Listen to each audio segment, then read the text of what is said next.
The world will keep changing. That's not the problem. The problem is when every change outside of you takes you away from yourself. When one unexpected bill, one difficult conversation, one shift at work, one relationship change, one uncertain month, one piece of news, one thing you didn't plan for, suddenly pulls you out of your center. And before you know it, you are no longer responding to life. You are gripping it, trying to control it, trying to predict it, trying to make sure nothing ever surprises you again. But life doesn't work like that. Things change. They always have. They always will. And if your peace depends on life staying exactly as it is, you will spend most of your life feeling unsafe. When I look at my own life, I can see how much the world has changed just in my lifetime. I'm 45 now, and when I was a child, life looked completely different. There were almost no cars compared to today. There were no mobile phones, no constant notifications, no internet in every pocket. At first, we had black and white television. I remember those FM radios. I got my first mobile phone in high school. My first computer came later, near the end of high school or during the faculty. And it wasn't just normal that everyone had one. Now look at the world now. Everything is fast. Everything is digital. Everything is available. You go into a shop and you can choose between 40 kinds of candies. You can buy almost anything. You can talk to people on the other side of the world instantly. You can work from anywhere. You can be reached everywhere. The world has changed and it will keep changing. Technology will change. Work will change. Relationships will change. Your children will change. Your body will change. Your income will change. Your identity will change. And this is not necessarily bad. Change is not wrong. It's simply the nature of life. But we were not really taught how to stay grounded while everything changes. Most of us were taught how to function, how to work, how to take care of responsibilities, how to solve problems, how to be strong, but not how to stay connected to ourselves when life becomes uncertain. And I think this is where so many people suffer. Not because change happens, but because they lose themselves inside the change. That's what I want to talk about today. Not how to control change, not how to stay positive, not how to pretend everything is fine, but how to build something inside you that you can return to when life moves. Because real resilience is not saying, I'm okay, I'm okay, I'm okay, while your whole body is screaming. That's not resilience. That's suppression. Real resilience is having a place inside yourself you know how to come back to, a home base, a grounded place, a place where you can breathe again, even if the storm outside has not stopped. Just like a tree doesn't survive storms because everything around it stays still. It survives because its roots are deep enough to let the branches move. And I think this is exactly what we need as human beings. We don't need lives where nothing ever moves. We need roots. We need inner ground. We need the ability to bend without breaking. For me, the hardest changes in life were not the small ones.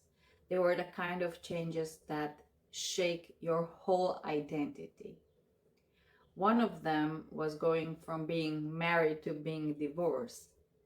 That was not only a relationship change, it changed my emotional world, it changed my family structure, it changed how I saw myself, it changed how safe I felt. Suddenly, I was alone in a way I had not been before. Not alone without people around me, but alone in responsibility, alone in decision, alone in holding so much. And then there was the financial side. Going from two incomes to one, having children, having a loan, having real responsibilities, having moments where I wondered if I would be able to give my children everything they need. That was one of the hardest parts. The pressure, the guilt, the fear. The feeling that if I couldn't afford something, I was failing them. And my first reaction was control.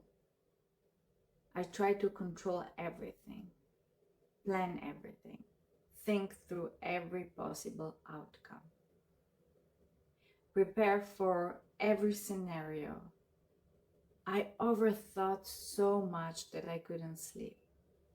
My mind would go spinning in circles all the time. What if this happens? What if I can't pay that? What if something goes wrong? What if I don't make it? And my body started carrying it all. My chest was tight. My stomach felt like a small stone. Sometimes it felt like someone was holding my neck. I couldn't eat properly. I couldn't rest.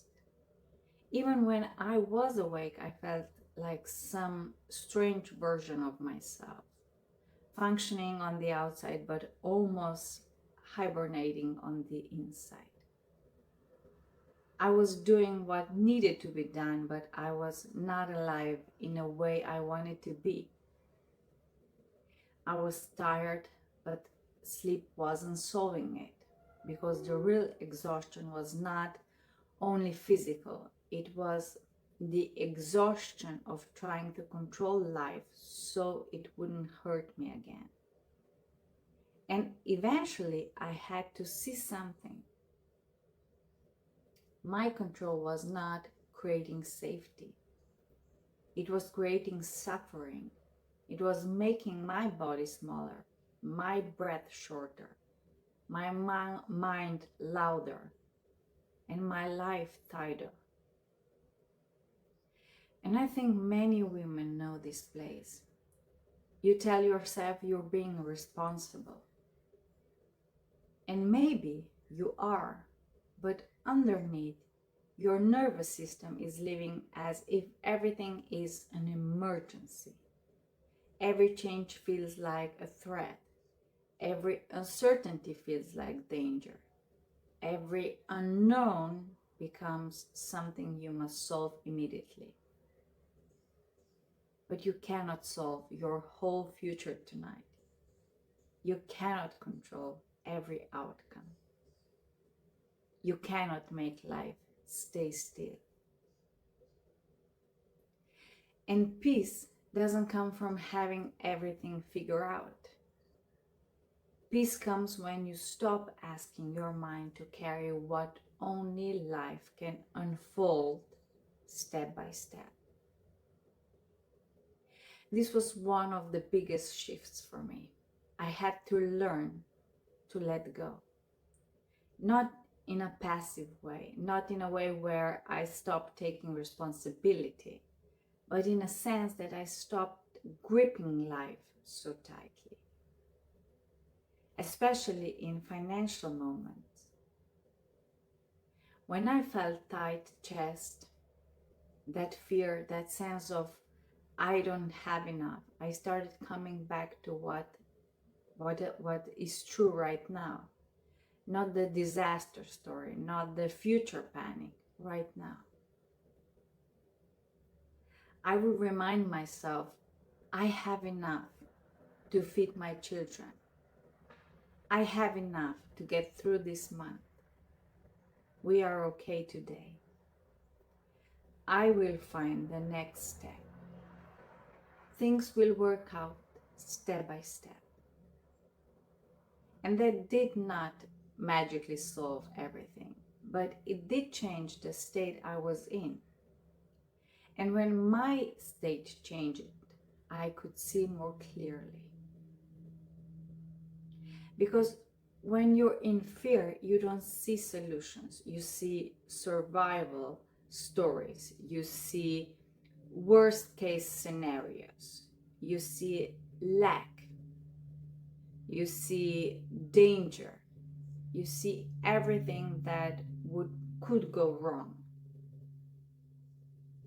But when you come back to peace, even a little bit, something opens. You don't need to know the whole path. You only need to see the next step. And I think this is where gratitude becomes important for me too. Not gratitude as a pretty sentence, not gratitude as pretending things are easier than they are, but gratitude as a way of regulating my nervous system. Instead of only focusing on what I didn't have yet, I started noticing what I already have. Food, a home, children, health, a possibility, next day, next breath, a chance to try again. And that is enough to loosen the grip. Because when you focus only on what is missing, your whole body goes into contraction. But when you begin to notice what is already supporting you, something softens. You stop fighting the moment, and from there you can act, not from panic, not from collapse, but from a clearer place. And this is not about denying reality. If there is a bill, there is a bill. If there is a challenge, there is a challenge. If there is a difficult conversation, there is difficult conversation. The circumstances are there, but there is always the circumstances, and there is the meaning we add to it. And this is what we often miss. What exhausts us is not only the circumstance, it is the story we build around it. A circumstance is just a fact. The story is our thoughts about the fact.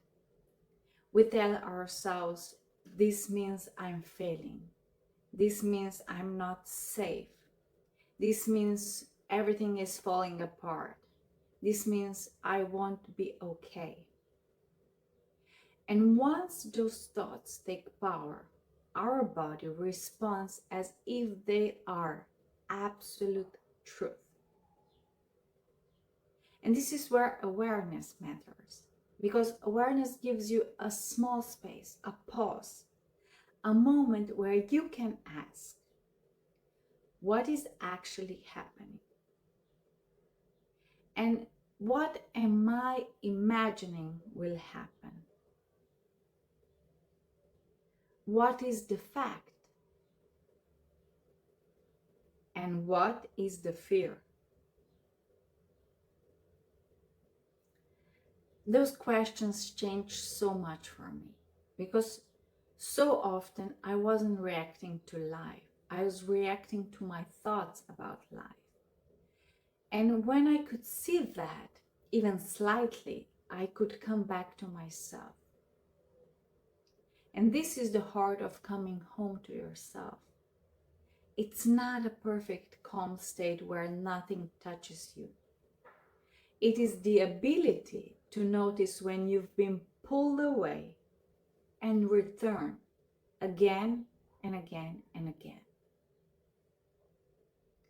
First, you return through awareness. You notice, I am not in myself right now. I'm in fear. I'm in control. I'm in panic. I'm in a story. Then you come back to the body. You breathe. You feel your feet.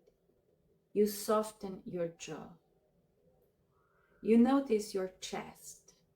You move. You walk. You let the nervous system know, I am here. I am safe in this moment.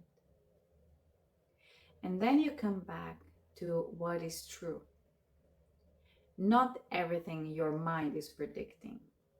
What is true now? And then you choose one next step. That is resilience. Not forcing yourself to be okay. Not pretending you are strong. Not ignoring pain. Resilience is the inner steadiness that says, life may change, but I can meet this. I can feel fear and still return. I can lose certainty and still have myself. I can be shaken and still come back to my ground. And that is a skill. It takes consistency. It takes repetition. It takes awareness. At first, you may need tools, a walk, a pause, a breath, a sentence, a ritual, a reminder, a prayer, a moment in nature, a hand on your heart, whatever brings you back. But over time, it becomes more natural. You start recognizing the moment you drift. You feel the tightness sooner.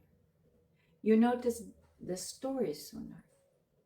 You come home faster. And that is how your inner core gets stronger. Not because life stops changing, but because you stop abandoning yourself every time it does. And I think this is also why peace is so important. Peace is not laziness. Peace is not giving up. Peace is not pretending nothing matters. Peace is the place where clarity becomes available. When you are in fear, you make decisions from pressure. When you are in panic, you try to escape discomfort. When you are in control, you often grip the wrong thing. But when you are in peace, you can see. You can hear yourself. you can ask, what is needed now? What is mine to do? What can I release? Where am I adding suffering? Where am I trying to control what is not mine to control? And the most courageous thing is not doing more. It is loosening your grip, letting life breathe, trusting that you do not need to solve everything before you are allowed to rest. And I know that can sound simple, but when you are the one carrying children, bills, work, emotions, and responsibility, it is not simple. It can feel terrifying. Letting go can feel like danger, because control gives the illusion of safety. But at some point, you have to ask yourself, is this control actually helping me? Or is it only exhausting me? Is it making me clearer or more afraid?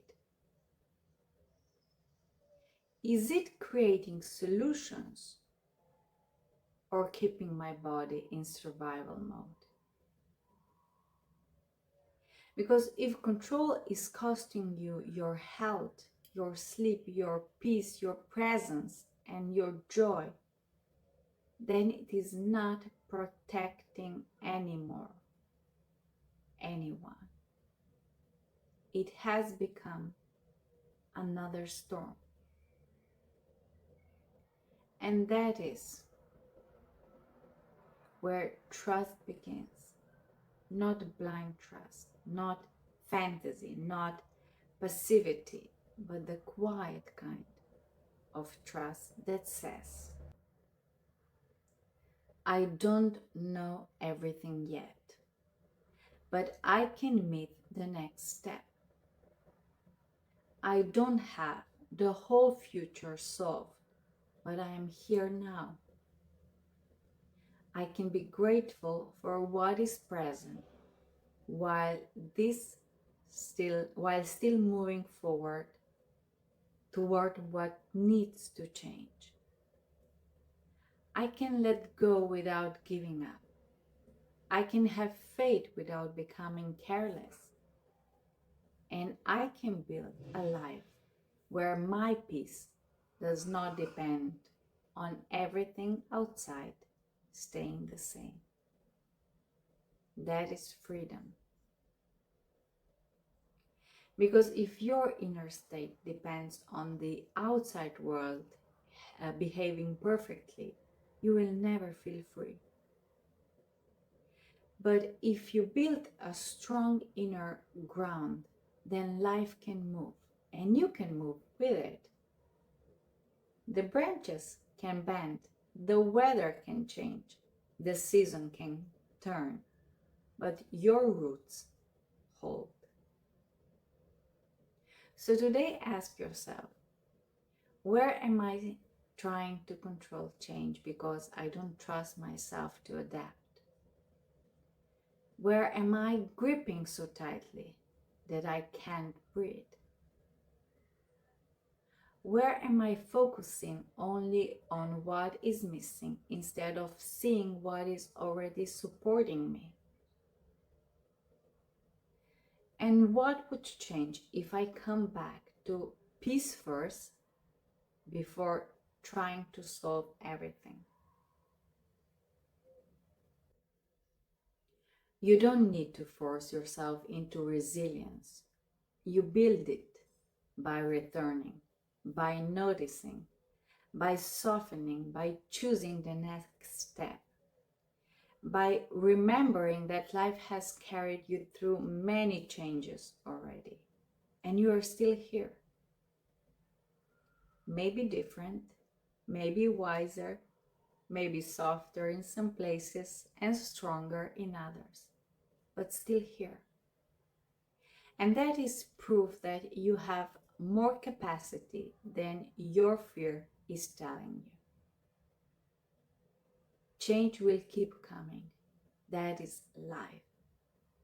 But you don't have to lose yourself every time it does.